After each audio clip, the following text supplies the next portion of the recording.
Olá, turminha do quarto ano. Vamos lá dar início à nossa aula. Vamos lá, Geografia, página 127. Geografia, página 127. Lembrando, turma, nosso capítulo 3 e 4 de Geografia, a gente já fez, já concluiu, já fez essas atividades. Por enquanto, até sexta-feira, estarei fazendo a revisão com vocês. Por isso que estou passando o caderno, porque aí vocês vão estar reforçando esses conteúdos. Vejam só, a gente viu sobre territórios. Hoje, vocês vão abrir aí na página 127, iremos falar sobre os municípios. Lembram que o Brasil ele é dividido em 26 estados e um Distrito Federal, e que cada estado tem o quê? Vários municípios. Então, os municípios, eles, vejam só, os estados brasileiros, eles são compostos por municípios. Isto é, por pequenas unidades político-administrativas. Eles possuem uma organização política própria e podem criar leis, por exemplo. Por exemplo, aqui no município de Aracaju, Aracaju é o quê? A cidade. O nosso estado é Sergipe. Então, quem manda aqui na capital, no município de Aracaju, é o prefeito. E tem o que? As leis municipais e as leis estaduais. Vemos isso nessa pandemia. O que é que acontece? Toda vez que a gente está assistindo o jornal, aí vem o decreto do governador e vem o decreto do prefeito. Por quê? Porque o prefeito é que lidera a cidade de Aracaju, o município. Então, tem as leis municipais para que as pessoas possam segui-las. E o governador lidera todo o estado. Entenderam? Então, vamos lá. Existem diferenças entre um município e outro, como o número de habitantes, as características físicas e o desenvolvimento econômico do seu território. Vamos aqui para Sergipe. Estou dando ênfase ao nosso estado. Tem os municípios de quê? Nossa Senhora do Socorro, Barra dos Coqueiros, Aracaju, Nossa Senhora das Dores, Nossa Senhora da Glória. Então, existem vários municípios que são diferentes no poder econômico e também no seu território. Uns são menores que outros. Vocês vão observar aí na página 127 esse mapa. Esse mapa, ele está mostrando alguns municípios que estão distribuídos em alguns estados brasileiros. Tem aí o Amazonas, tem Paraná, Maranhão. Então, ele está mostrando aí esse mapa onde tem o que? Alguns municípios. E ele está mostrando, olha, na legenda, a fronteira, divisa estadual e malha municipal. Todo mapa ele vai vir com uma legenda para que vocês identifiquem no caso aí é a cor e as linhas. Mas tem legendas que vem o quê? Vem com figuras, com íconezinhos. Lembram? Então vamos lá. Vejam só a divisão municipal do Brasil. Parece uma linha embaraçada.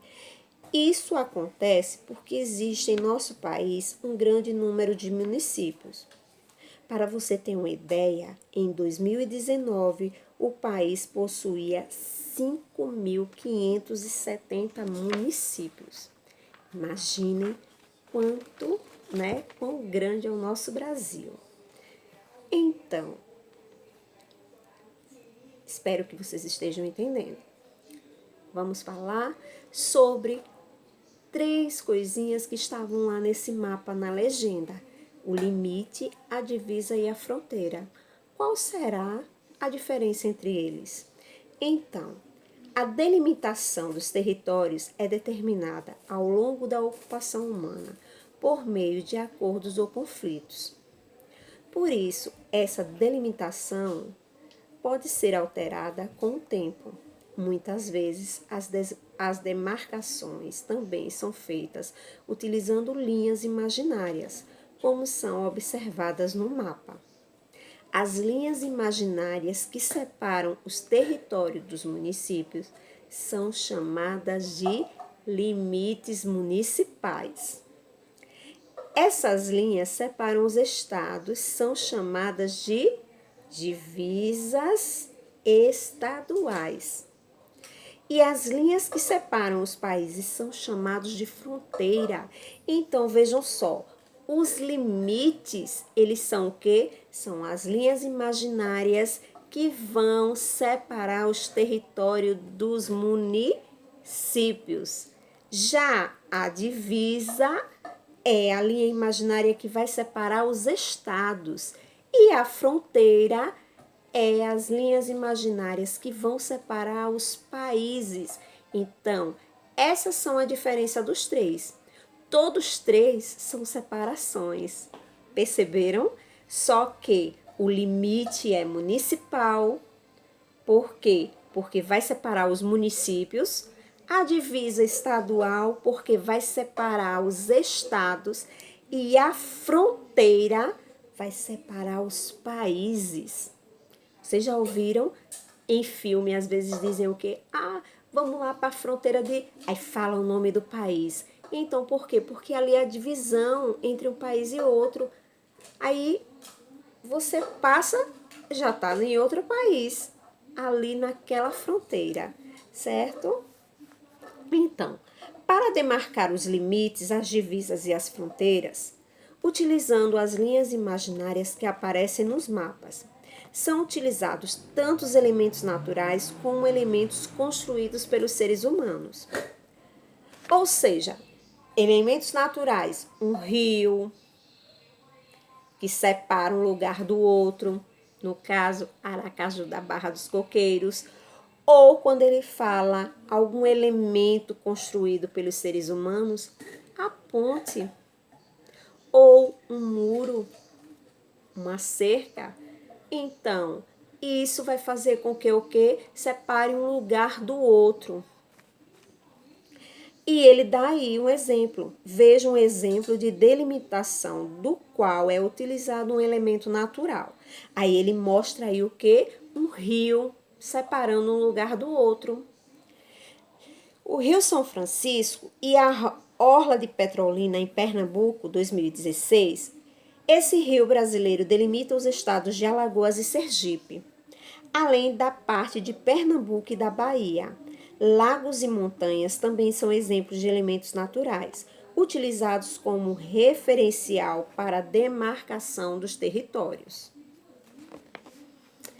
Então, gente, são isso que são essas demarcações. Vou passar para vocês uma atividade para que vocês copiem no caderno, porque, lembrando, capítulo 3 e 4 já concluímos, certo? Já fizemos da nossa primeira unidade.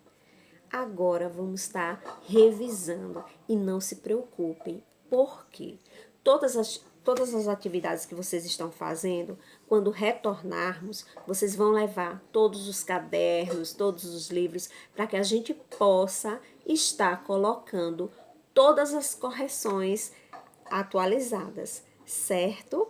Para que vocês levem tudo corrigido, tudo certinho. Agradeço muito a vocês. Estou esperando vocês lá.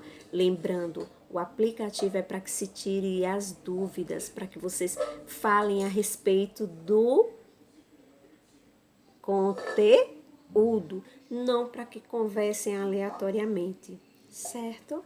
Aguardo vocês.